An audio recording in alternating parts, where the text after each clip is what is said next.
Hello, everybody, and thanks for coming tonight to Thinking Sideways.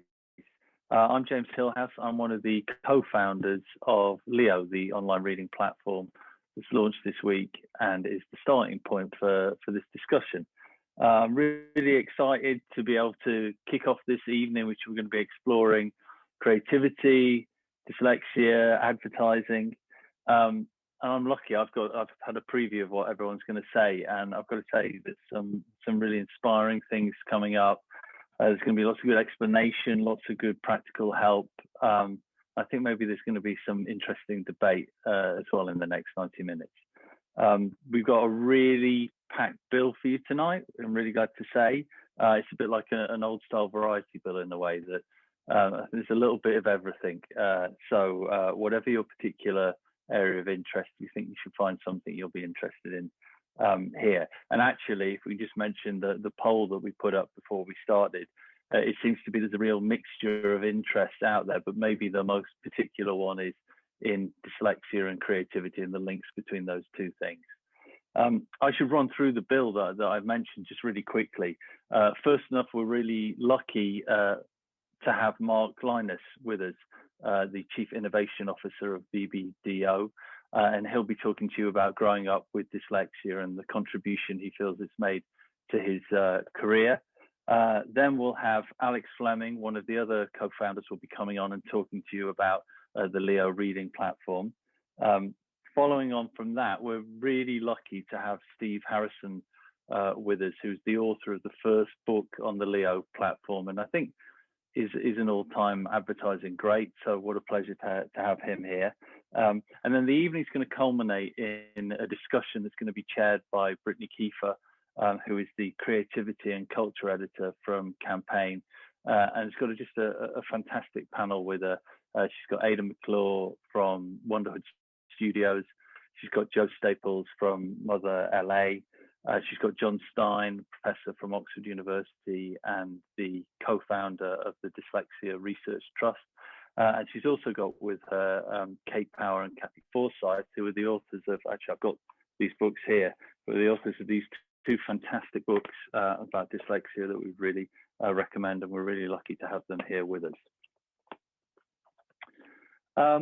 What I want to say is obviously we have a chat that hopefully most of you have seen in the corner there. We really like you to all get involved. We want this to be as interactive an evening as possible.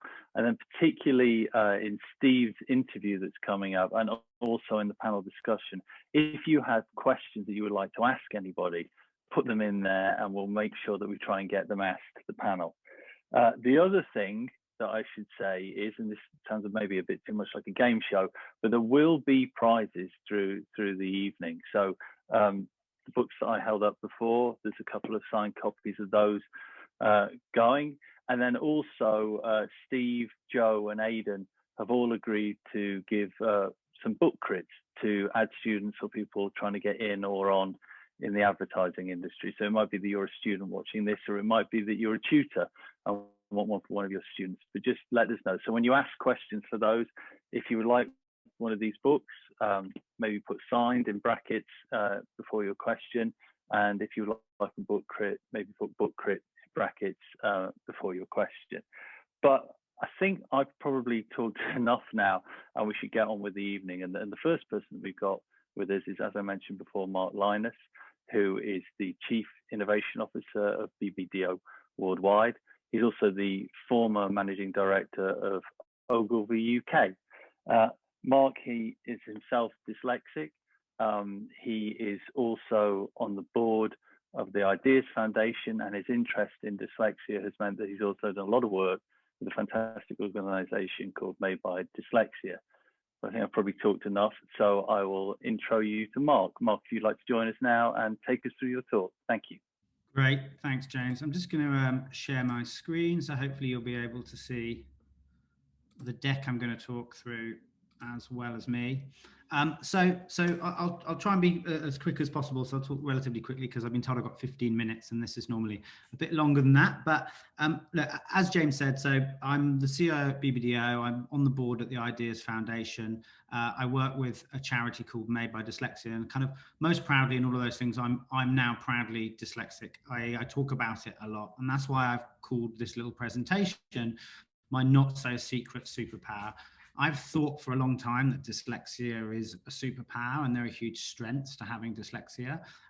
But it's only been relatively recently that I've actually come out and talked to people openly about the fact I'm dyslexic. And so now if you ask people within both Ogilvy, where I used to work, and BBDO, where I work now, they would normally say to you, yeah, Mark's dyslexic. And he talks about it very openly. And I do things like, talking to you guys today. So I wanted to start by talking a little bit about me and my journey. Unfortunately, that my vision of having a superpower is probably the image on the first slide of this presentation, but the reality of it is slightly different. Unfortunately, it's this rather, dodgy looking 6.5-year-old with a maroon pinstripe blazer and some slightly gammy teeth. And this is obviously me, if you can't tell already. And this is really a moment in my life where I started to realize that at school, I was falling behind my mates at school. It's things like suddenly we had to learn to read, to write. It became not, painting faces on paper plates, but actually, properly trying to grasp education in the way that schools teach it. And I started to fall behind. And I was very lucky, actually, that in the mid 80s, it was spotted that there was a potential that I had dyslexia. And so I was sent, and this is the real document that I've dug out from my parents' loft. I was sent to the Dyslexia Institute on the 12th of August, 1986 to have a test for dyslexia. And obviously this test, says something about me and how my brain works and how I have dyslexia. But I think it's also, a really good example of what it is to be dyslexia, and where there are some challenges, but also where there are some strengths. Just to kind of like dig into what came back. And I only looked at this relatively recently. And so that's why it was so pronounced to me that this is a brilliant proxy for anyone who has dyslexia. So the way that they tested me back in 1987 was to look at two things. On the left, you've got verbal scale IQ, and on the right, you've got performance scale IQ. And what you'll see if you look down the scores that I got through the assessment is, these are out of 19, is that for information, so that's retaining information, for vocabulary, for comprehension, I was getting 9s, 11s, 13s out of 19. So not particularly good. But on the other side, there's something called performance scale IQ. So this is looks at other things like, picture arrangement, block design, object assembly. So this is much more about sort of spatial awareness. And as you can see, for these, I was getting 14, 17s, and even an 18 out of 19 for block design. And kind of what this says to me, and what this says about really the entire, area of having dyslexia, is that there are things that are real challenges for you in the area of your verbal scale IQ. And there are things where you're normally very competent, which is in your performance scale IQ. And so really, there is this duality of dyslexia, which is that there are challenges and there are also strengths. And I think the thing for me is I was very lucky again to have a lot of support with managing the challenges, which you need to do if you're dyslexic. These are, again, the real teacher reports of me from 1988 up to 1991 from a lovely lady called Mrs. Sams, who I used to go and see twice a week after school for that many years, and work on my vocabulary, work on my reading, and work on my writing. And if you could ever be bothered to read my reports, you'll see that there's a massive improvement over those 4 years, because I really focused on taking on that challenge that dyslexia gives you. But the other side of the coin is strengths. And this is an example of something that happened to me. I was in a lesson, I was about 13, I was doing GCSE 14, I was doing GCSE maths, and the teacher said to us that the next 2 weeks we're going to work on a project, and the project is going to be using the surface volume ratio, so how you work out the volume of a shape based off the circumference of it. I want you to start with a triangle with a three-sided shape and work out the optimum shape for maximum volume. And all these sort of kids went, okay, what's the equation I use? And they set about with a triangle, then a square, then a hexagon. And I sort of looked at the question and just walked straight up to the front of the classroom and said to the teacher, I know the answer to this. I don't need to spend 2 weeks working it out. If you start from the middle of a shape and you push out it equally in all directions, the optimum volume you'd get to is a circle. I mean, that's very obvious. And the teacher said to me, okay, write that in the front of your book and go away and spend 2 weeks working out your equations. And surprise, surprise, at the end of those 2 weeks of working out all of these equations of different sided objects, the answer was a circle. And that is a direct example in my view of the strength of being dyslexic, is that I could visualize that in my head and get to an answer without having to do any of those equations. So I really learned like quite early that I needed to work through the challenges, but also embrace the strengths. And through my kind of journey of primary school, secondary school, and so on, I had kind of quite a lot of feedback about being dyslexic. At primary school, I was told, you probably will have to go to a special secondary school. And I said, no, I'm going to try to go through the regular education route. And I did. I went to a normal school. And then at secondary school, they said, I don't think you're going to get to university, Mark. You're dyslexic. And I said, well, I want to try and go to university. I'm interested in marketing. My father owned an ad agency. And so I tried hard and I got to a university to do a marketing degree. And then I finished my 2-1 in marketing from Southampton, and I went for an interview at a company called Proximity, part of Omnicom. And on the first day, it was the graduate day where you sort of went and got assessed with 30 other kids as to whether they'd want to hire you. The first thing they did was give me a spelling test. And I thought, oh, well, I haven't got this job. But despite the spelling test, for the rest of the day, I displayed my dyslexic strengths to them in teamwork, problem solving, and ended up getting the job on the graduate scheme for Proximity. But the one thing it did is that journey sort of instilled in me that I shouldn't talk about being dyslexic. And so cut to me being on the management team of Ogilvy in the UK. We had an away day about 6 years ago. This is actually literally the room from that away day. It's very weird. It's called the Crazy Bear in Beaconsfield. And it was where we chose to have our management away day. And we had a fairly dysfunctional management team at the time. And so we got an external facilitator to come in and work with us. And they said to me privately before the meeting, I'm going to ask everyone to say something that no one knows about them at the start of the meeting, because I think it'll break the ice and get us to start thinking as a team. And because you're very personable, I'd like you to go first. And interestingly, being good with people and being a good communicator is a trait of a dyslexic person. So I said, no problem. And we started the meeting, and I decided, you know what, for the first time in the 14 years I've been in advertising and in my working career, I'm going to tell the people I work with that I'm dyslexic and that I'm proud of being dyslexic. And it brings huge amounts of strength, not only to me, but also to the company that we all run. And so we went around and I told this story of having never told anyone before. And as I did, I literally welled up and started crying, which isn't a trait of dyslexia, I should say. That's more to do with my Greek father giving me that gene of being an easy crier. But it was an amazing moment because this huge burden was lifted. The tears were all about the burden being lifted and me being able to move on and be a proper advocate for dyslexia and neurodiversity in the creative industries. And actually this led on to me working with the Ideas Foundation, working with Made by Dyslexia, and being at events like today. So enough about me. I just wanted to look a little bit at what a charity called Made by Dyslexia are doing in the space, because I think it's really interesting. And so I wanted to show a video that they do, which is all about this idea of embracing the strengths. Working through the challenges still exists, absolutely. But if we really focus on embracing the strengths, then from young kids to people in work today who aren't admitting that they're dyslexic will feel comfortable to come out and talk about the strengths. And so a couple of years ago, Made by Dyslexia created this film to bring to light to consumers and people in the world this idea that there truly is a strength in being dyslexic. Ladies and gentlemen, I'd like to have a chat to you about dyslexia. Anyone be interested in having a dyslexic baby? What the hell kind of a question is that? World's first dyslexic sperm bank. Open today.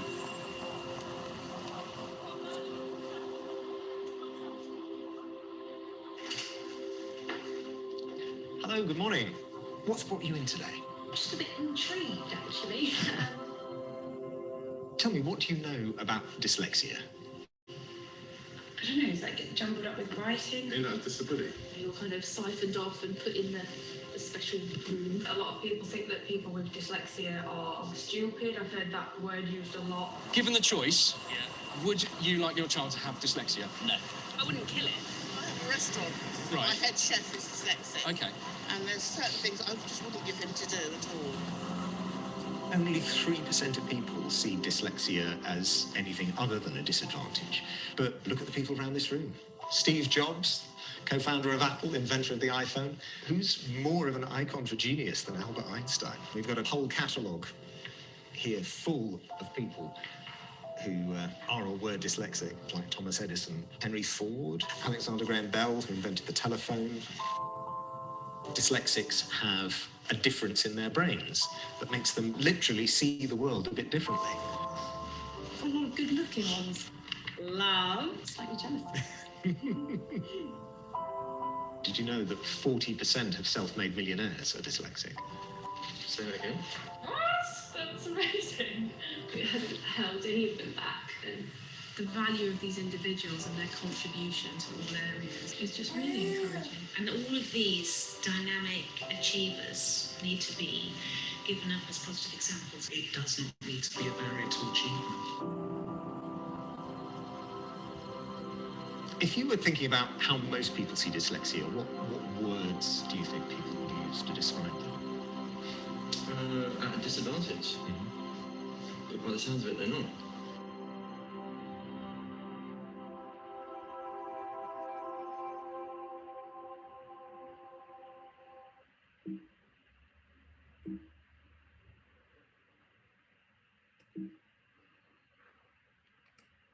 So pretty powerful piece of film that was made by Dyslexia a couple of years ago. And Kate Grigg, who's a phenomenal lady who started the charity, has not stopped there. She's done even more work, and she's brought in EY to do a really interesting study, which we can send the link out to, called The Value of Dyslexia. And what they did in that study is they decoded or coded the different traits, the different strengths that you have as a dyslexic person into 6 effectively, which are thinking skills and general skills. So within thinking skills, they talk about communicating. So this is about crafting and conveying clear messages and stories. There's imaging, which is about creating original pieces of literature, creative ideas. Then there's visualizing, which is how you interact with space and senses, and that's the stuff that really came through in my test that I showed you earlier. And then there's the general skills, which is like exploring, so being really curious about things in the world, about ideas. Connecting, so understanding self, connecting, emphasizing with people, and then the final thing is reasoning, so really understanding kind of patterns and big picture thinking. But what's interesting is that they not only decoded those strengths that a dyslexic person has, but they then went and looked at a piece of work that was done by the World Economic Forum on the future of jobs. So looking at the types of skill sets that they believe are needed in the future for society to succeed, for businesses to succeed. And what you can see at the top here, which is it's ranked, so the top things are the skill sets that are going to be most needed in the future, is that cognitive abilities, system skills, complex problem solving, content skills, they're all at the top of the list. So literally the jobs and the skill sets that are needed for the future of our world map almost perfectly with the dyslexic strengths that I have and many of you guys will have. And so they've done a huge piece of work, which we'll send a link out to at a later date, which basically maps those skills over the top of the skill sets that are needed for the future. Which means that, this isn't really an understatement to say that the future of the world literally relies on dyslexic people. And that can feel a bit kind of cold because it's kind of, it's data and it's written by EY and all of those things. But I had this kind of moment. I live in New York now. I'm English, but live in New York. And so I've been following American politics, unfortunately for me. And I watched the most amazing person who epitomizes, I think, the fact that dyslexic people can change the world, will continue to change the world, and that's Amanda Gorman. And if you haven't seen, she's the US youth Pope Laureate, and she writes the most phenomenal poems. She has the capability to deliver them beautifully, and she stood up in front of millions of people at the Joe Biden's inauguration and delivered the most phenomenal poem. And she is dyslexic, and she has battled with the challenges that comes with being dyslexic, but she's also embraced the strengths, and she's become the US youngest Pope Laureate, and she's actually, from being at the inauguration and doing a poem, she's now doing a poem apparently at the Super Bowl in 2 weeks' time. So there are, you know, young people all over the world that I think are going to be the future, whether it's Richard Branson, Steve Jobs, whoever you talk about from the past who's been a famous person with dyslexia. I think there's a whole swathe of people that are going to do amazing things in you know, the next 30, 50 years that have dyslexia. So to bring it back finally to kind of the creative industries, if dyslexic people, you know, are going to be the future of the world, they're absolutely going to be the future of the creative industries, and bringing in more neurodiverse people into the creative agencies and the creative industries is hugely important. And it's not just important for creative departments. And I think people make that mistake sometimes, but, you know, I started as an account person, and my skills and my strengths of being dyslexic have been hugely valuable in planning and strategy. Some of the skills for dyslexia are hugely valuable. So there's a real opportunity for dyslexic people to get involved in many parts of the creative industries, but also the creative industries really needs dyslexic people.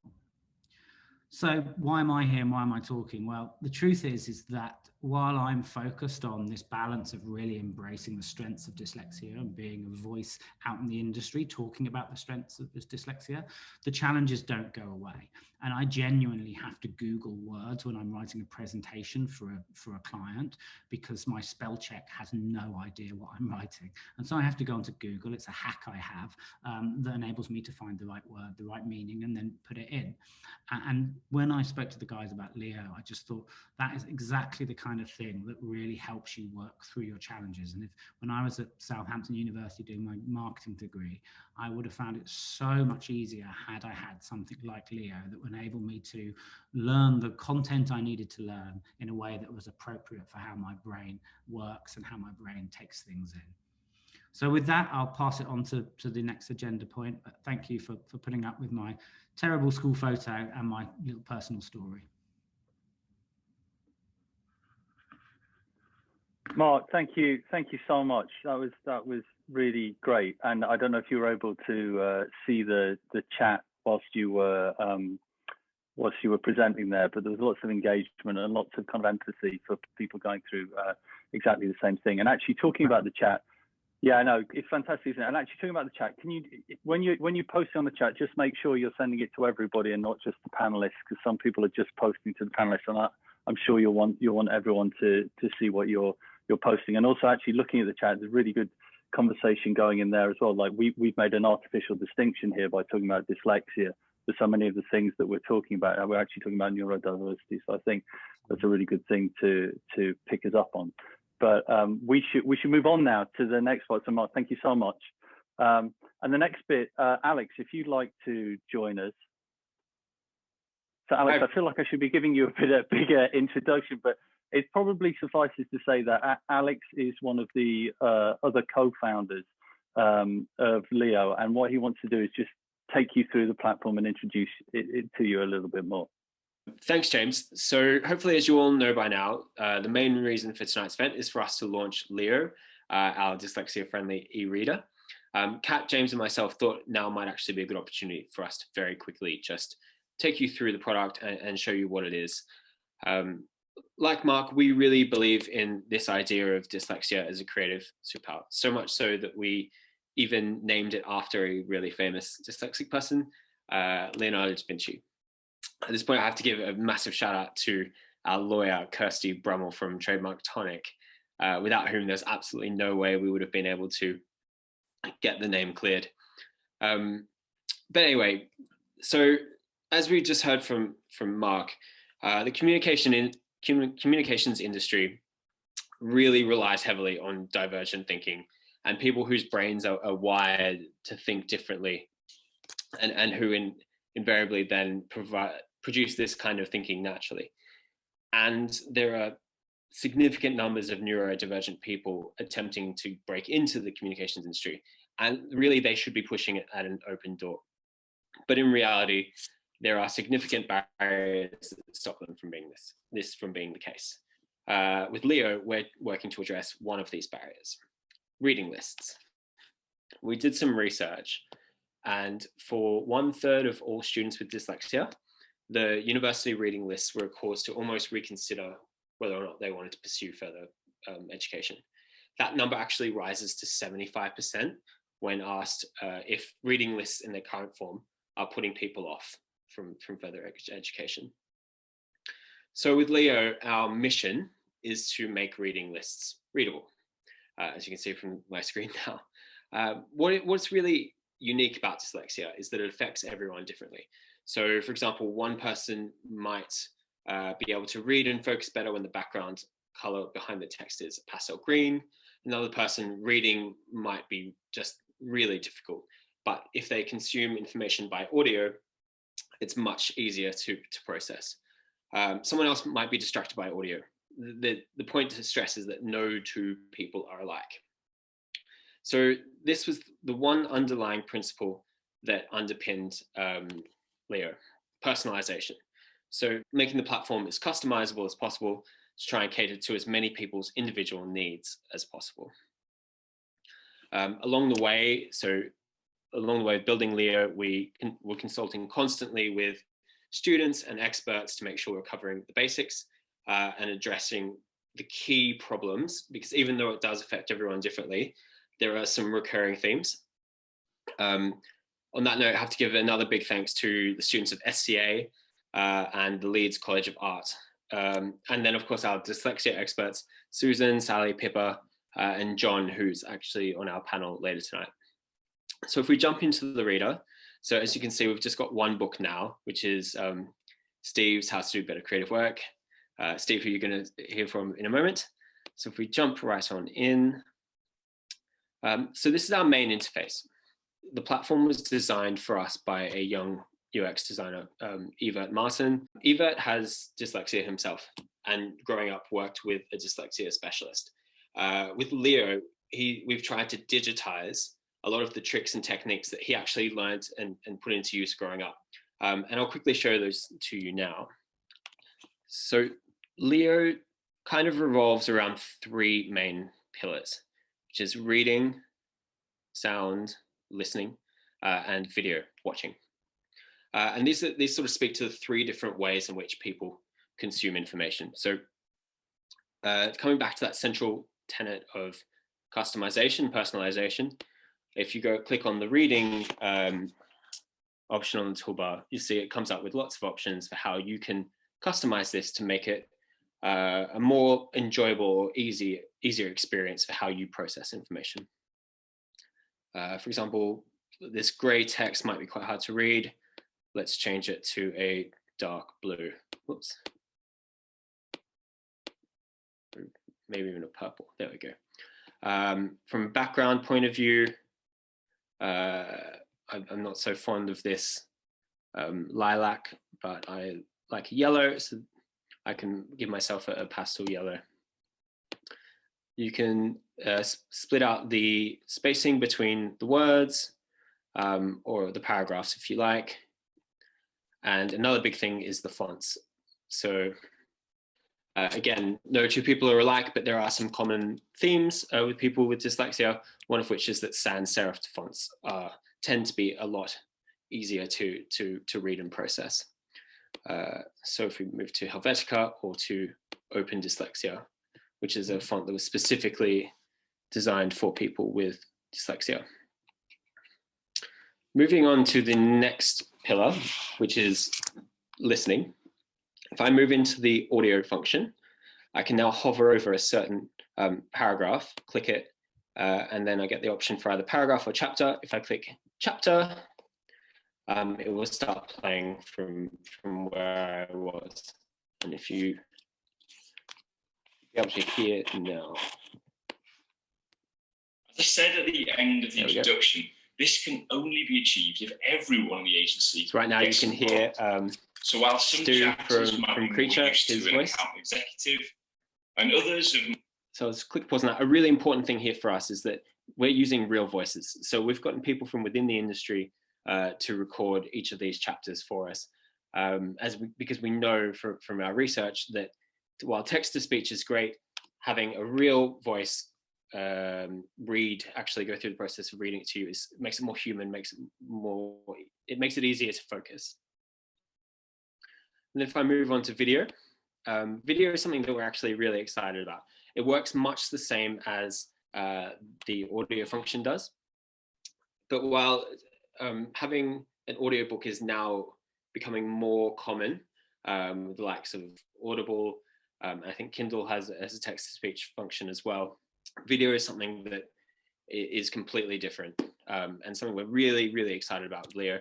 One of the big reasons why is that we have gotten to read each of the chapters, some quite distinguished names from within the advertising industry. So if I click chapter, here will come up again, will be, hopefully soon, will be Stu from... I said at the end of the introduction, this can only be achieved if everyone in the agency gets involved. So while some chapters might be more used to an account executive. And actually, we've gotten a different person to read each of the chapters. So if I just quickly go to chapters, you can see all of the different names that have read each of the chapters for us. So the intro is done by Steve himself, Stu from Creatures reading chapter 1, Grant Hunter, Aidan McClure, Rosie Arnold, Ollie Olane-Pekin, Cordell Burke, Tony Pipes, Joe Staples, and Steve again doing the conclusion. So I'm conscious of time, so I'll just move on very quickly. I mentioned earlier this idea of hacks. So there are two key hacks that we've added in here. The first is our ruler mode. Eva talked about when growing up, he was actually given a physical ruler and told to sort of put it horizontally across text as he went down. So it's quite a useful tool to help people ground themselves in the text. And like with reading, there are options to customize that, so I can make it red or pink if I like, whatever works for you basically. And then the final thing is focus mode.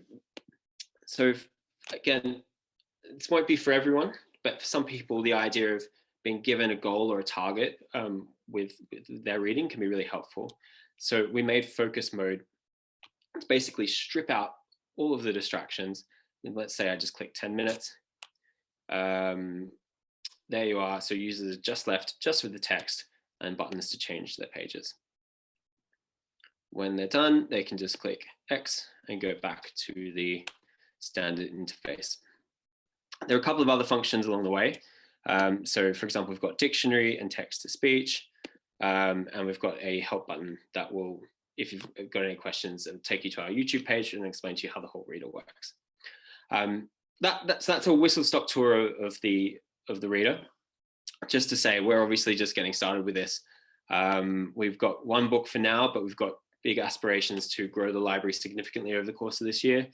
And we've also got a long list of additional features, functionalities that we want to build in as well.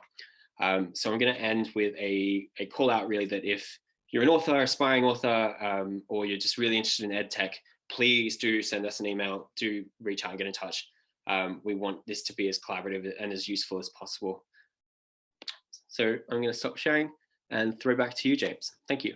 Alex, thank you very much. Thank you very much there. And as Alex said, you know, that apologies for shoving a product demonstration down your throat, but this is a free platform available for everybody. So if you feel it could be helpful for you, if you feel that it could be helpful for one of your students or someone you know, please just share it.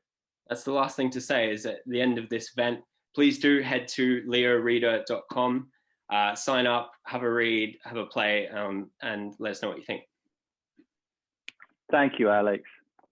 And so we're gonna move on now. So we're gonna move on.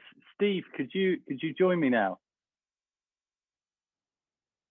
So there he is. So we have to say that Steve, as we've all had during the past year, I guess, is in a kind of a Wi-Fi zone that's a little bit unstable at times. So if Steve suddenly disappears, or if suddenly he has to turn his camera off, you'll just have to forgive us. But Steve, do you mind if I just introduce you and maybe embarrass you a little bit? So lots of you will know who Steve is, but for those of you who don't, he's a creative, he's a writer, he's also a documentary maker.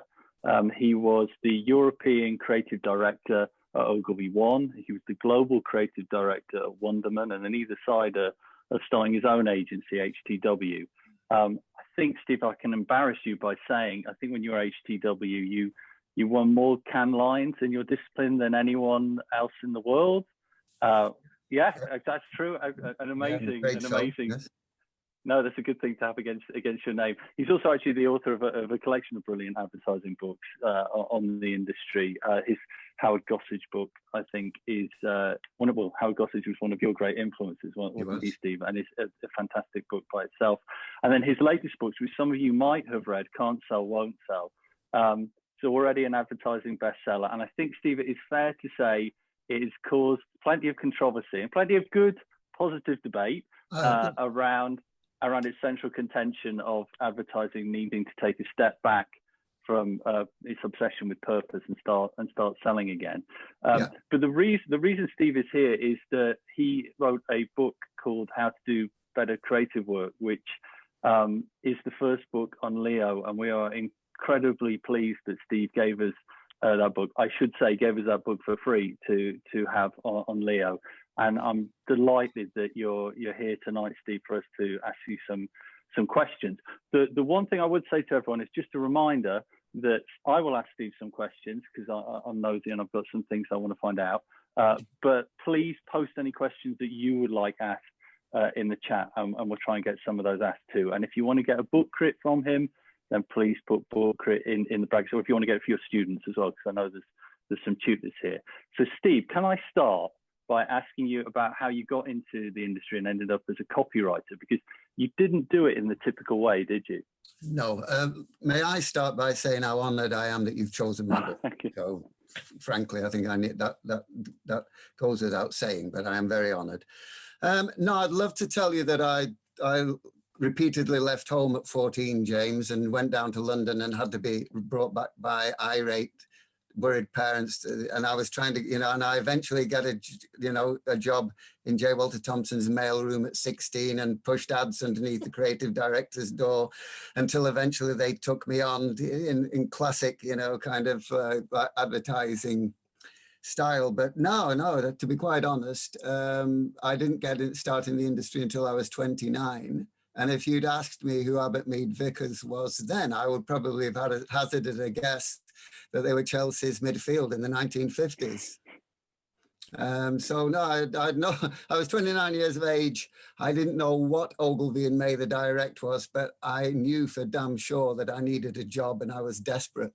And I rocked up there answering an advertisement, a small space ad, looking for a researcher stroke librarian. Now there's a sexy job title. And so you had no previous experience at all in the industry. You hadn't done a course that was anything related to that. It's just you saw this advert and thought that was desperate. I'd landed in London like everybody else from my hometown in the mid-80s. We transplanted, as all migrants do, from one village to the next to another. Brixton, Clapham, Peckham would be where we all landed. And I was just desperate to get a job. I'd been to see a recruitment consultant who said, "I'm sorry, Steve, you are unmarketable." And why was that? Why were you unmarketable? Well, I'd spent a lot of time in academia. I'd spent 5 years writing my PhD. And by 29 years of age, I had no work experience. I had no assets to bring to the table, And I was just fortunate enough that Ogilvy and May the Direct hired curious people. They took in people from a wide selection of, it was diversity of experience, and they understood that was something they should tap into. And God bless them, they didn't take my ignorance or my lack of a marketing degree or whatever. I think they saw enthusiasm and desperation in equal measure, and a modicum of intelligence, and they thought it was worth taking a punt. Okay. Well, they were proved to be correct, which is which is always nice when that happens, isn't it? Well, can I ask you the question actually around the book, how to do better creative work, which, you know, as I said, is the first book on Leo. I was really struck when I read it. It seemed to me like a brilliant mix of two things. It seemed to half be a fantastic guidebook and handbook almost of this is how to do well in the industry in its various ways, shapes, all throughout the process. But also it seemed to me to be a call to standards, a call to, you know, obviously the advertising industry sometimes likes to wing it, and a call to be more professional. I was really interested that Mark Lewis at SCA had referred to the book as a Bible on advertising. And I've just been thinking about that a lot, about that sort of importance of it. And I know that when it came out, it was very quickly a bestseller, wasn't it? It very quickly sold out. Yes. And I think famously at one point was trading on Amazon at $3.5 grand per copy, which can't be. But why do you think it resonated so quickly? I don't know. I don't think there were, and I don't think there are any books like it, to be quite honest, James. That Hey Whipple Squeeze This is a very good book about how to do ads, but but only if you were a writer or an art director, essentially. And my contention was and is that if for example, if the brief isn't right, the creative won't be right either. And if the culture of the agency isn't right, then you might do some good ads, but by and large, the work will be mediocre. And so it was just a very much a holistic view of how you get good work. And it talks about how to build a culture that values a quality product and encourages people to come into work because they feel proud of the product that they're making, you know, and a sense of what you need to do if you're an individual, if you want to be more creative. So there was hints on that. And then there was, you know, it was if you're a planner, this is where your contribution is. If you're a creative, this is yours. If you're a suit, this is yours. And you cannot, I didn't want anyone to read one chapter because it was their thing. You know, I think in the creative chapter, I say, bugger off back to chapter 1. You know, don't turn to this just because you want to know how to do good work, because you cannot do good work just by thinking you can have creative ideas. You know, it needs to be part of a continuum. And I don't think anyone's ever, and you know, much to a lot of creative people's chagrin, I reduce the thing to a process. You know, kind of a process that allowed people to be creative, but there were confines and rigor to that. And you're right, you've said in your introduction that the advertising industry lacks that rigor, that the advertising industry wings it. And I'm sure you could go into most creative departments now as then and ask the creative, what's the point of a creative idea? And they wouldn't tell you what it is. Yeah, okay. Well, I think actually it's really interesting that you mentioned the first chapter there, because I'm just looking at, as we're talking, I'm also looking at the chat, and I can see there's lots of young creatives who are sort of tuning in, whether people still at university or college or people in kind of like early years. I thought, well, one thing that's really interesting I think it is in the first chapter, correct me if I'm wrong, that you talk about the industry as a whole isn't very well read, that they haven't, you know, that people don't really read. I wondered if is that your advice to young creatives out there, or is there other things you would give them advice on? Well, if it's any consolation to you, those with dyslexia, if you feel that you've fallen behind on the reading list in advertising, if you read 5 books on advertising, you will be amongst the 10% best read people in the industry. If you read 10 books on advertising, you're a fucking guru, you know, kind of. So there's not a lot of catching up to do. Once Leo's got 10 books on there, then you will have pretty much given the people in the industry the canon, you know, kind of. And if they read those 10 books, they will be, as I say, they could claim guru status, because nobody does read. No one can be asked, you know. So I think it's wonderful that people with dyslexia can catch up, and they're no longer going to be foreclosed from at least my book, you know, kind of. It's a pity. We need to get more and more on there. In the meantime, I would advise people with dyslexia to to look at podcasts, you must definitely look at the great Dave Dye's stuff from the Loft website and podcasts, because he should be on a salary from the Advertising Association, should Dave. He's an absolute maven, a brilliant archivist, and explains what great work is. So visit him, read Dave Trott. There are still, and Dave Trott's short, pithy, kind of stuff. So please fill your heads with stuff. As David Ogilvy said, I've seen further because I've stood upon the shoulders of giants. Yes, learn your craft, I think would be the advice I would give them. Yeah, and I'm really interested because I think that sings through very clearly in how to do better creative work. So let's just talk very quickly, because I'm conscious of time and I want to get a couple of questions in from the other guys. But can't sell, won't sell. That really is. I mean, it's referred to. I'm going to look this up. The most provocative advertising book in years. Why is it so provocative? Why has it caused such a stir, do you think? How do I say that? How can I make this as graphic as possible? Rishi Sunak said that the UK economy had been scarred by COVID, but it's been eviscerated, and the open wounds on that can be seen in the million of people who are now been thrown out of work, and the 250,000 businesses that will close down in the next 6 months, and also in the shoplifting and the suicides and that are peaking, spiking. And the advertising industry seems oblivious to this, and oblivious to its unique role in generating jobs, generating growth, and generating social healing. But the advertising industry just doesn't seem interested in this at all. I'm going to spare Campaign's blushes, perhaps not, but this was from the year ahead in the last edition of Campaign, and 24 luminaries talked about the year ahead, and not one of them mentioned the pandemic and the recession, and none of them mentioned advertising's role in ameliorating the effects. And I just find that and we have lost interest in selling. We have lost interest in demand generation and that role. And we seem to, we have a new raison d'etre, and that is ironically, given the fact that we're avoiding the great role that we can have. Our new raison d'etre is saving the planet, so we've turned on social purpose.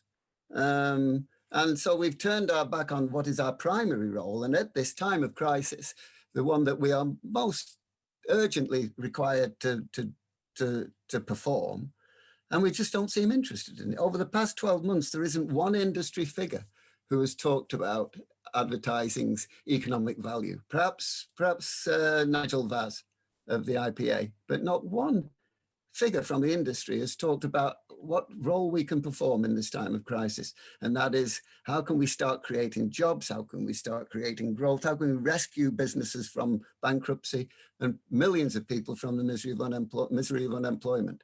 And that's essentially why I've written the book. I think we need to get back to what we do best, and that is our commercial purpose.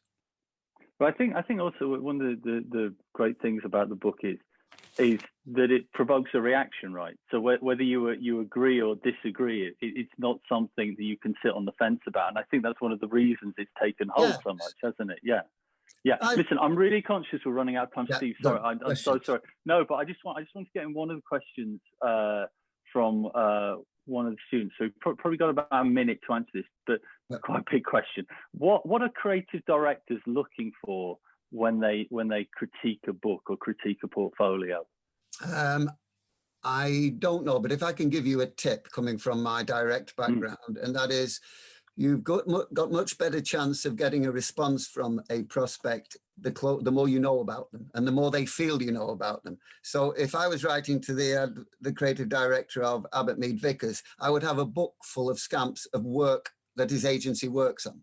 Okay, so if I was trying to get a job with another creative director, I would show them my take on work that they are doing at the moment, because they would find that interesting. They'd think that they'd realize that you wanted to work for them, which is, you know, kind of, and rather than everybody else. So rather than doing a mass blast, I would find the agencies I want to work for, and I would put work in there that talk directly to the person I was trying to get an interview with.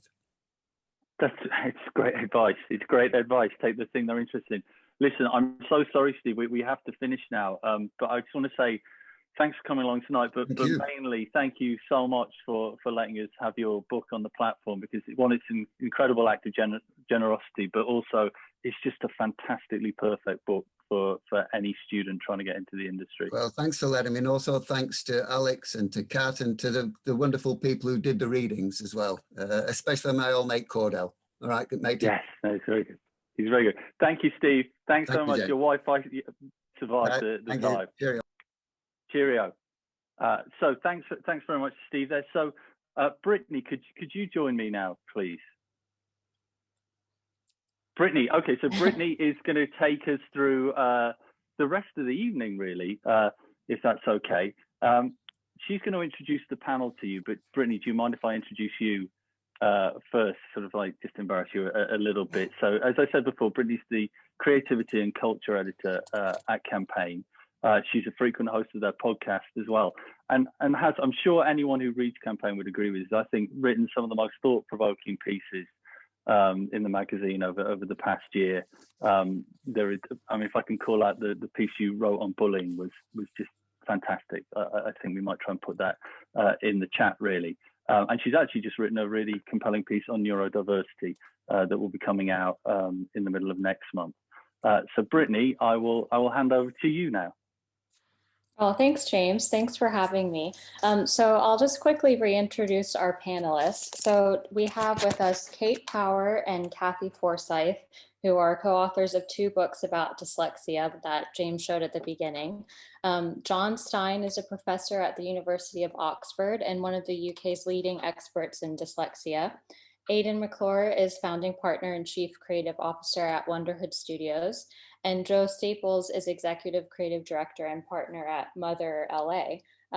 So I think it would be useful just to start with John, if you could kind of define dyslexia and explain why is it that people with dyslexia have a creative strength?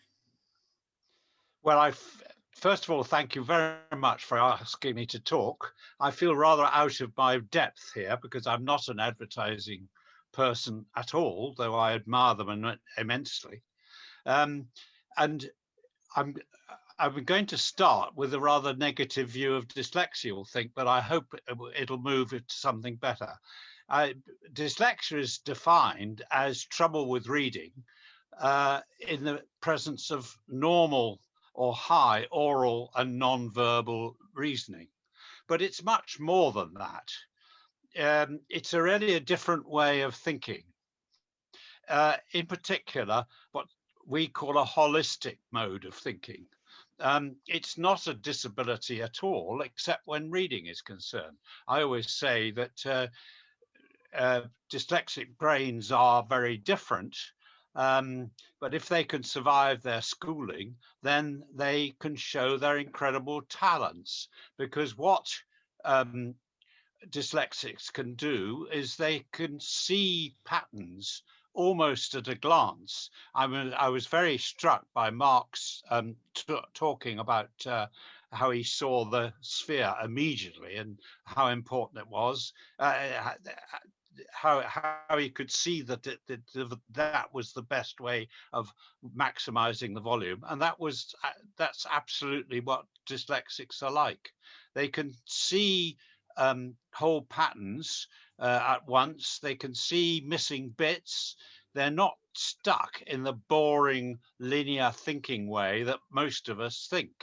A equals B equals C equals D. They can, as you say, they can see sideways, which is wonderful.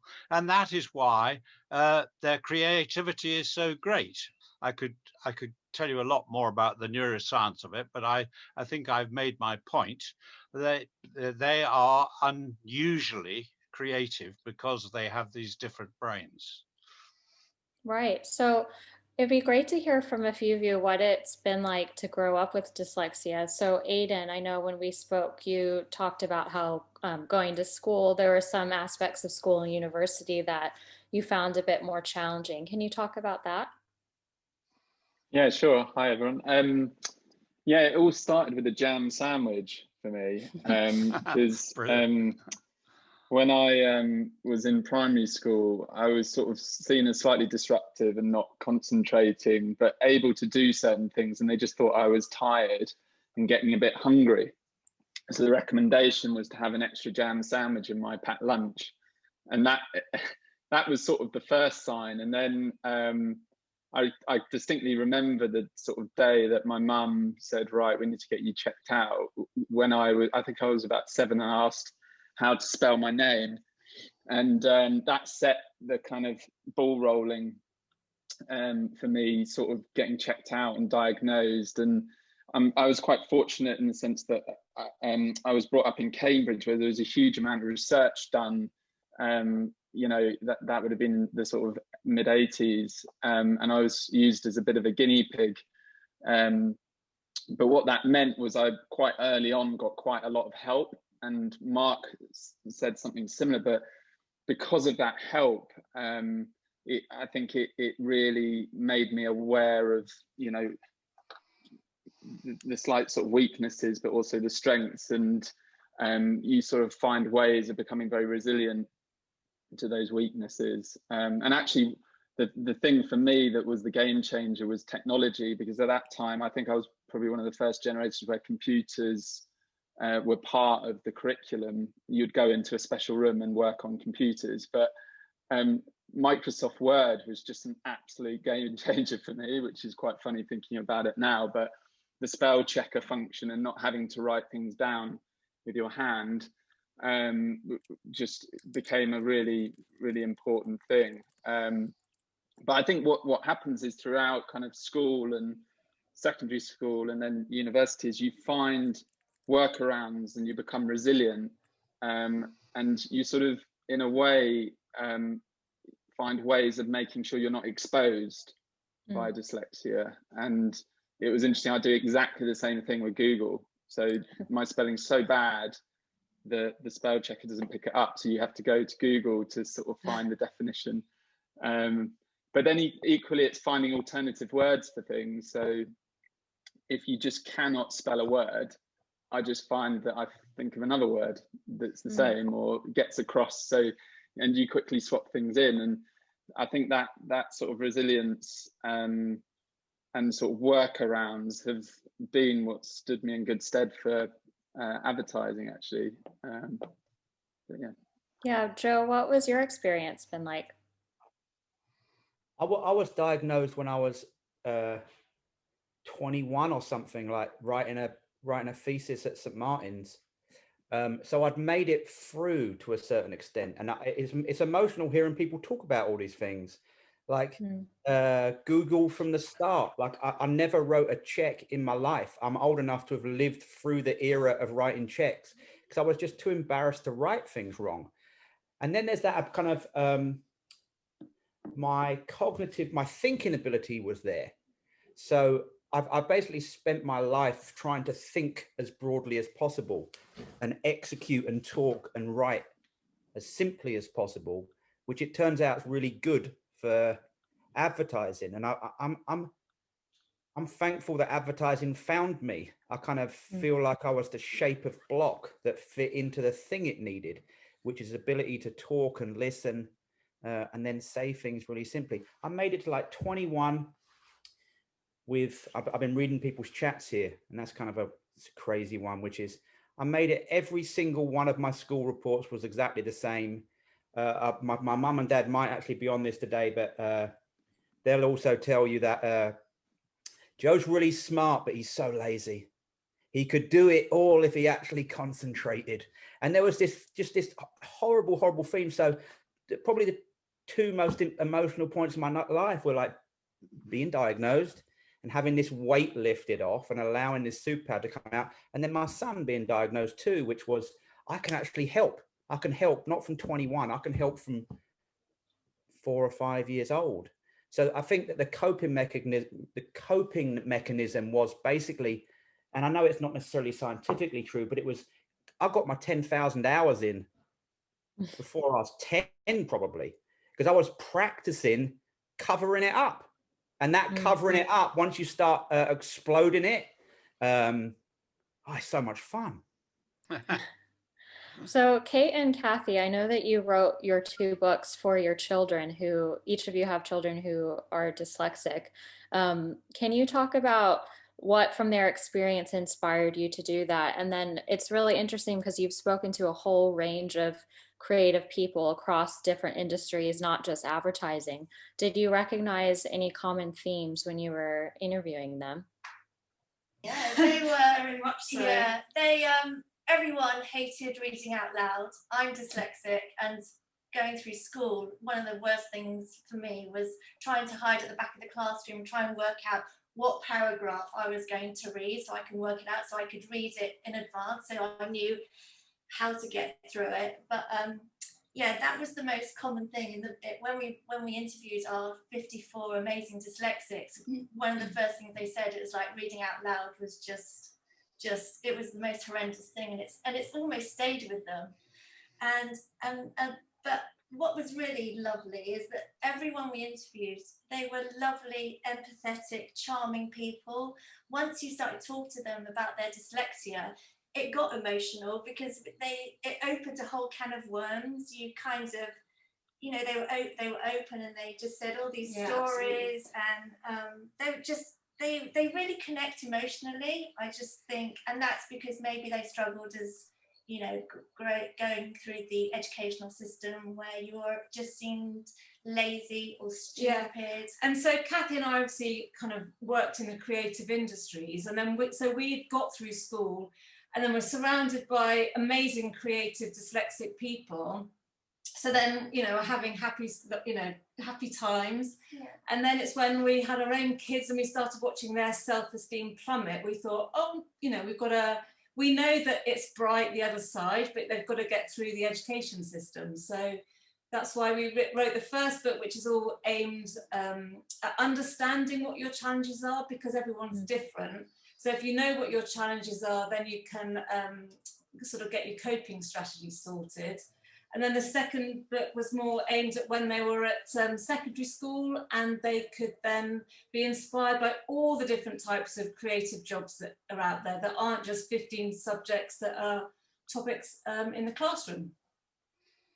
Great. So I'm really interested to hear if there's been a specific example that you can remember where your different way of thinking helped you solve a problem in your job. Aidan, can you think of anything like that?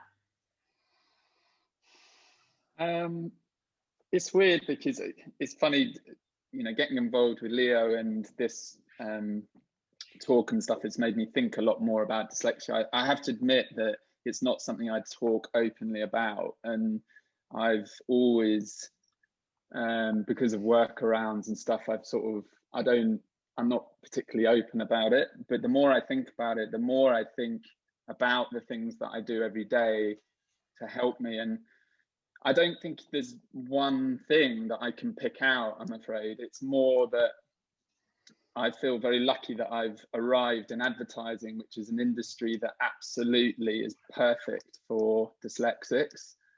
And I just think that, you know, I'm quite good at my job. And I don't think that's because of a dyslexic thing. I think it's because of who I am. But I suppose if you were analysing me, you know, it's the ability to problem solve, the ability, I think resilience is a really big thing of dyslexics, because you have to navigate yourself through the education system that really isn't designed for people like us. And by the time you come out of that, I think you're sort of ready for anything. And in advertising, I think resilience is a massive trait of people that do well, because you just don't give up. So yeah, I'm afraid that there isn't one example I would say. I mean, I can think of something today where there was a creative problem that I had to solve, and probably that was helped by my dyslexia, but that happens every single day, you know. I've just noticed that throughout this conversation in the chat, a lot of people have been saying that for a long time, they weren't open about their dyslexia or their neurodivergent traits, and some still haven't been open at work. Do you think that that's changing, like that kind of stigma in the workplace? And if you're a new creative, you're kind of starting out going into a job, would you advise someone to be open about it and to talk about that, or how would you kind of advise them to approach it? That's a question for anyone really. I would just say that when we were sort of interviewing people, they were definitely happier to come out about it the higher up in their business they were, or if it was their own business. I mean, one thing that really came out was the importance of collaboration, which is probably why it works so well in advertising. But definitely when they were at the top of their game and no one could say that no one could take the feet from under them, they were much happier, which is why it's really important that people from the top start coming out about it, because if our aim is to try and change this negative connotation, because there's so much good stuff that comes with being dyslexic. It's just that it doesn't work so well for the school system. As John Stein said in our book, he wouldn't want to cure it because it comes with too many good things. Yeah, exactly. And that, I think the stigma is a great problem, but I'm afraid it does make life more difficult for dyslexics. There's no two ways about it. But I was really interested in Joe saying that he regards his time, as it were, at school as the 10,000 hours of achieving resilience. I'm sure that's true. That's absolutely what successful dyslexics have shown, that they can put the hours in. They have to get round the fact that they find reading and spelling difficult, and if they emerge, I always say, if they get through their schooling, they can display their fantastic talents. I remember, really clearly remember the moment in an ad agency when I realized other people couldn't do the things I could do. Yeah. Like, what's an example of that? They had no idea where their ideas came from. I'm like, what? So, like, I think that one of the things I hate about advertising is that people think it's magic, that you just pull this rabbit out.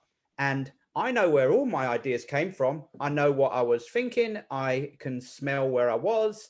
I understand the genealogy of ideas.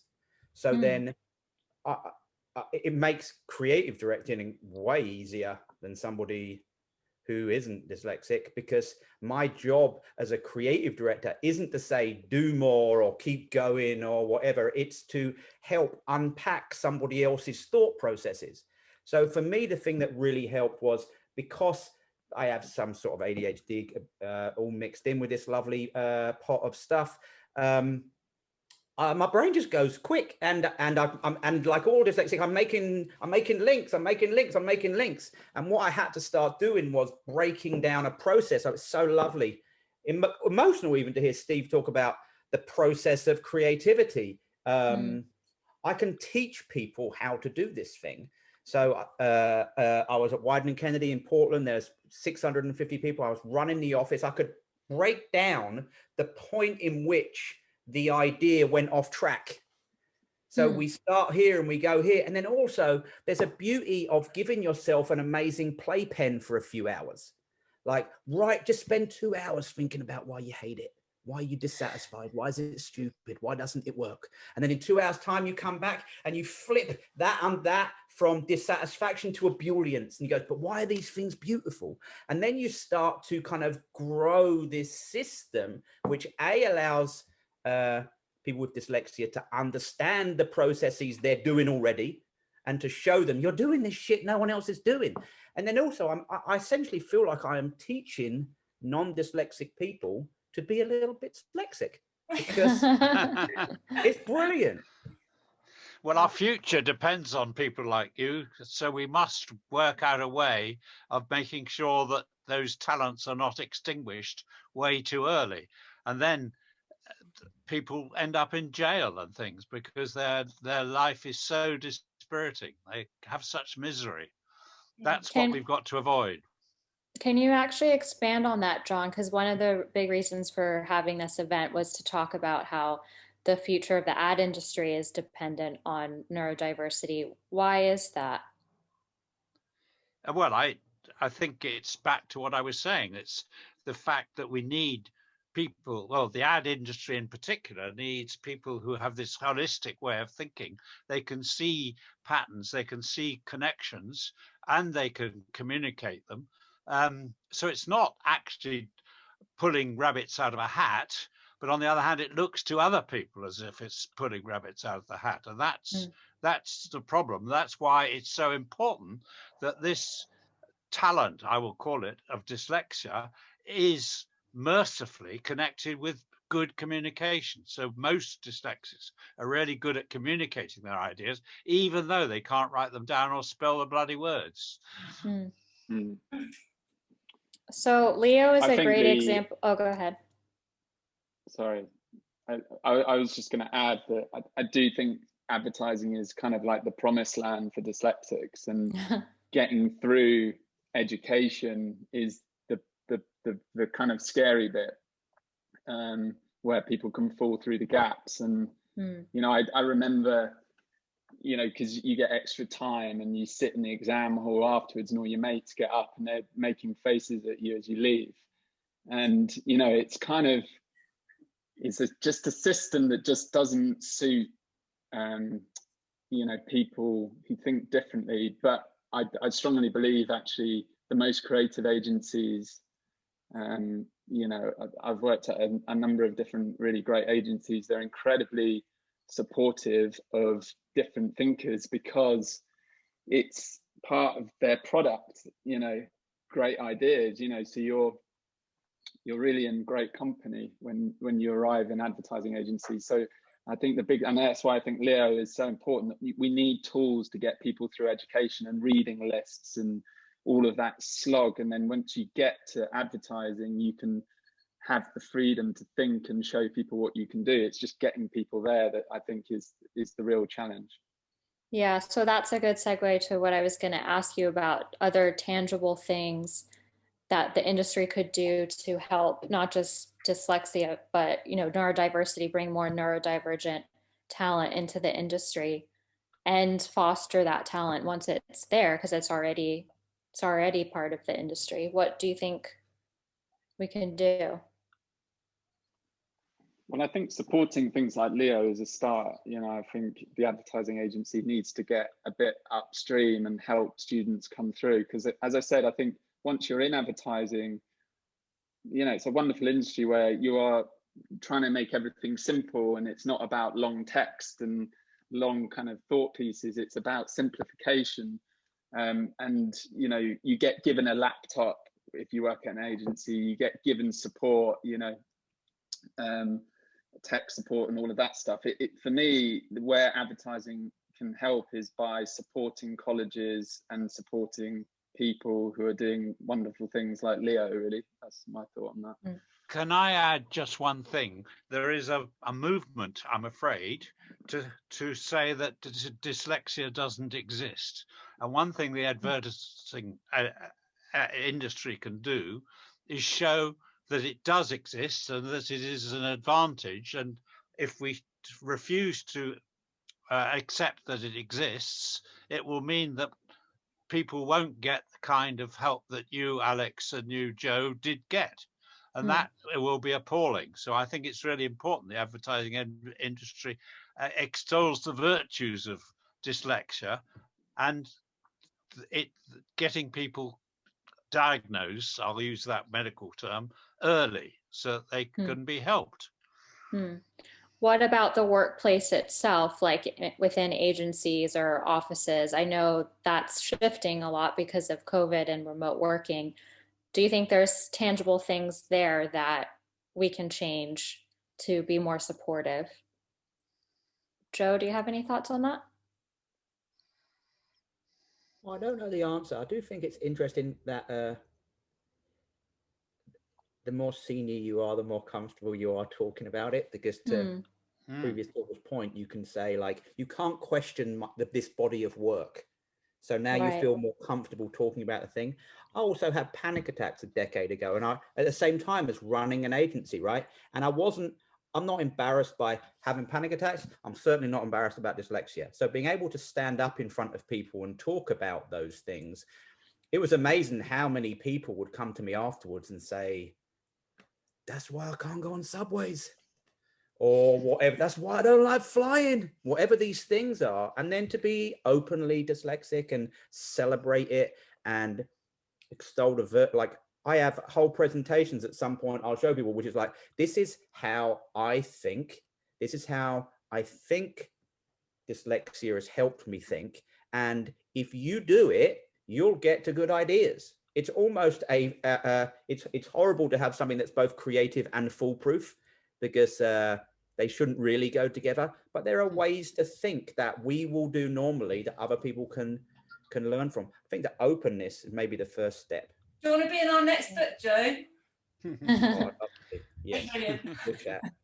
What would your next book be about? Like, are there other topics that you still want to cover within this? Yeah, well, it was just so interesting. We had the most wonderful 2 years meeting people, bearing their souls, agreeing with us, agreeing with them. It was such a pleasure. I mean, I think we just scratched the top of the iceberg, really. Because we've had people that have asked to be in our third book, which is such an honour, isn't it? Yeah. And you know, on the common traits, I think dyslexics know how to have fun. If you're at a party and you see somebody in the corner laughing and joking, they're probably dyslexic. I think because dyslexics see things in a different way, and they see the world in a different way, they're just fun people to be. They're fun people to be around, and that's the type of person you want in your advertising company. You want fun, lucky, curious, enthusiastic kids. You don't have to have the whole skill set. You just have to be willing to brainstorm and be enthusiastic, because enthusiasm is infectious. Yeah, and work hard. If you're used to working hard, and then you combine that with a job that you love, you're going to fly. Yeah. I want to open it up to the audience and invite questions. The chat is very active, but we got a question earlier that said, has your dyslexia meant that you've ever felt you had trouble getting your ideas across to others? And if so, do you have any tips to help overcome that? That's kind of what you were speaking about earlier, Joe. Do you think I can share my screen for like 20 seconds? Yeah. So I have a presentation which I'm not going to show anybody, but I also have a book I'm trying to write, right, called How to Eat an Elephant, which is just about the process that we go through. Let me see if this will work. I screenshotted one page from this thing. So this is a well-researched and highly successful and proprietary diamond of success, right? And I do Brazilian Jiu-Jitsu. I think anyone that has dyslexia should do Brazilian Jiu-Jitsu, because it's the physical process of what we do mentally. So it breaks down movement. It's basically how to win a fight as a dyslexic person. So I have my little thing of like, this is how you do jiu-jitsu. This is the thing I tried to do, right? So, and that's what we've all kind of talked about these things. I've just tried to make it as simple as possible, which is you think as broadly as you can and you execute as simply as you can. That's essentially a whole book in 2 lines. But there are moments where I said, if this is a week, and this is the middle, is the Wednesday is the half the week, on the first day, it's just about how to collaborate. And that's one of the superpowers, I feel. And then how to be dissatisfied. And then how to turn your dissatisfaction into ebullience. And then how to trust the process. And then tone, and then rigor, and then craft. But not, and again, we all clearly always have stuff jumping out. We're thinking about what's the tone of this piece? How do I do this piece? But just to know when to have that on and when to have that off. Am I making any sense here? Good. Yeah, that's brilliant. And that is, when it comes to describing ideas, is to understand which bit of the idea that you're sharing. So as a creative director, I used to get people to not present me, I've got a thing, but to present me, here's what I was reading, or here's the conversation I was having, or here's the thing I was thinking of. And if that's interesting, you go to the next one. And so I thought, then you get the next bit, which means this. Now, if at any point you get to a layer that's kind of crappy, you didn't do that bit very well, all you do is just go back to the next layer. So I think sometimes people struggle articulating the idea because they jumped one too many through. So I always try to kind of ramp up in a narrative sense, which is like, I was trying to describe to somebody why Trojan condoms was literally the dumbest name in the world, right? So then I just start with like, tell me the story of the Trojan horse. And then you start going, well, all these baddies got through the gate and then they waited till night and then they jumped out and ransacked the town. And you go, yeah, that's amazing, isn't it? It's literally the only thing a condom's supposed to stop. How can you know? This makes no sense. So like, you don't just jump to why Trojan is stupid. You have to, it's the journey that you go on. So that's part of the thing of unpacking your own dyslexic mind and presenting it in a kind of chaptered format, which I know Steve touched on this, which like sounds boring, right? Because we're supposed to be creative and wild and free, but there's structure we can apply to this stuff to help our own thinking and also help our own articulation in collaboration. So interesting. I think this is a good question and very relevant right now for what we're living through. Have you found that your dyslexia is worse during times of stress, whether that's time pressures at work or maybe just lockdown? And have you learned any ways to deal with this? Anyone have any thoughts? I would definitely agree with that. I think under pressure, any time you're under extreme pressure, I think it comes out a lot worse. An example being when you're driving along the road and someone says, oh, quick, make a left, and then you turn right. That is like a key example of that. But I think, you know, any time pressure, I think, with dyslexia is problematic. In exams, you know, that's why you have extra time, because everything takes a bit longer. You know, if I need to read something, you know, I really enjoy reading, but it takes me a lot of time, you know, and I'll read a book in 3 weeks, whereas my wife will read it in 3 days, you know, and anything that requires like extreme quickness, I think, exposes your dyslexia. I don't really know ways around that, because sometimes obviously in advertising there is pressure, but it tends to just spill into the night and you just carry on through the night. And I think, you know, that comes back to the resilience thing of just carrying on. And you never really have an exam pressure in advertising. It's just more like time and how long you can keep going, I think, rather than something needs to be done in sort of 30 seconds, you know. Joe, do you have any tips for dealing with stress?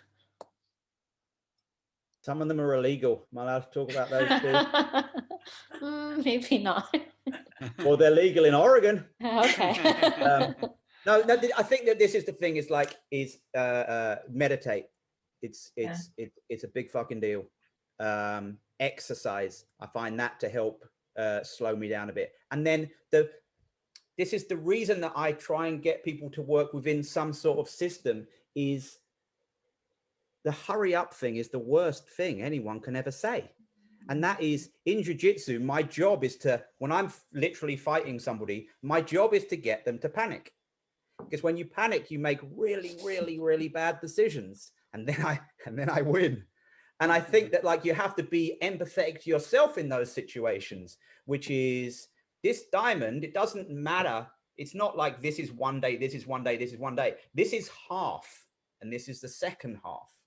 So to try and bring calm to all of these situations, very fucking hard with the president we've had for a while. But to relax, to meditate, to drink enough water, all these silly things that my mum would have told me years and years and years ago, actually do those things physically. And then in a thought process point of view, don't allow yourself to be rushed. I think they're like, turn left, turn left, turn left.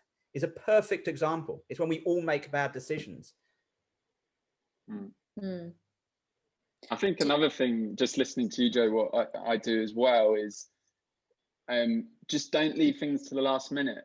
And I know like quite clever people can do that. So they'll go, right, I can just do it the night before, and they smash it.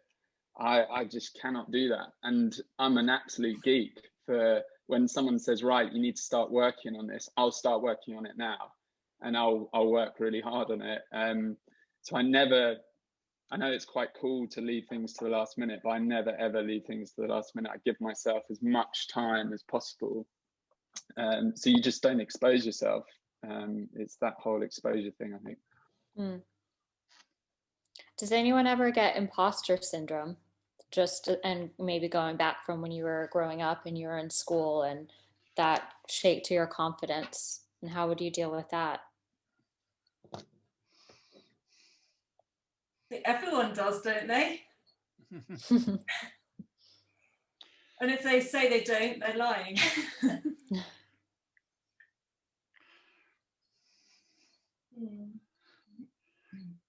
Yeah, definitely. I agree. I think everyone gets it at some point. I think it is interesting, this thing about the higher you get up, the more confident you become. And when I started out in advertising, I couldn't read scripts out aloud, and you'd have to do these presentations. I remember I was at JWT, a massive boardroom, and they asked me to read a script out, and I just couldn't do it. I got halfway through it and I had to sit down, and it was like the absolutely most embarrassing thing, toe curling thing.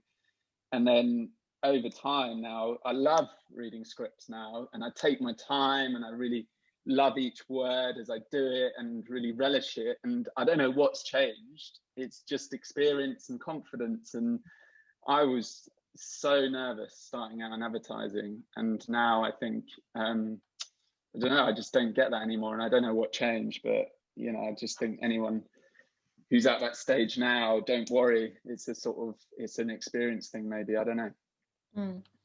Well, I think that's encouraging to hear from people like you who are, you get it too, and you're still doing great work. So if you're starting out, that should be a boost to your confidence. I think that we are short on time. James and Kat, do we need to wrap up?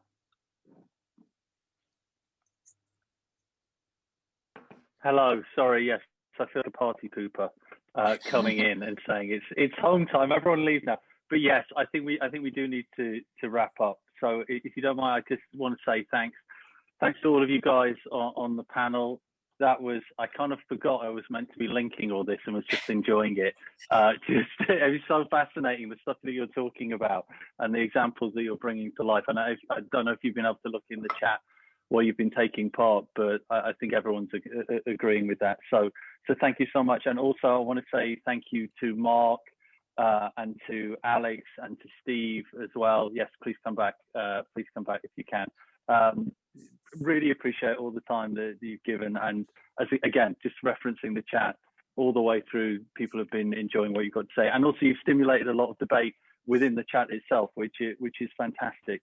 There's one thing I'd just like to mention to everyone who's watching, that a few people have messaged me just asking about dyslexia from a business perspective, so what businesses can do about it.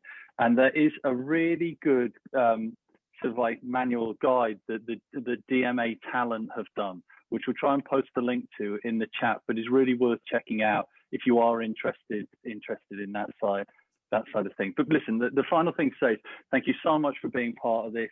Obviously, we launched Leo this week and we want people to use it, and a lot of these guys have been involved in it. So I would once again, just to hit you over the head with it, please ask that you can go to leoreader.com because this is designed to make a difference to what we've been talking about and to break down some of those barriers that I think we can all agree shouldn't be there. And also just to say that if you're there, if you work for a tech company, or if you're an author of a book, or if you just want to get involved, let us know as well. This is an open collaboration thing. This is not us jealously guarding at all. We want it to be good. We want it to work. So please help us do that. And just the final thing is, I suppose this sounds a bit cheesy in a way, but however you want to get involved, I think we can all agree that you know, once we get to the world of advertising, we can do really well. But let's make sure that the future of advertising is always thinking sideways, and that we're doing everything we can to make sure that happens. So that's it. Thank you, and have good evenings. Thank you. Thank you. Thank you, guys. Thank you all. Thank you, everybody. Bye.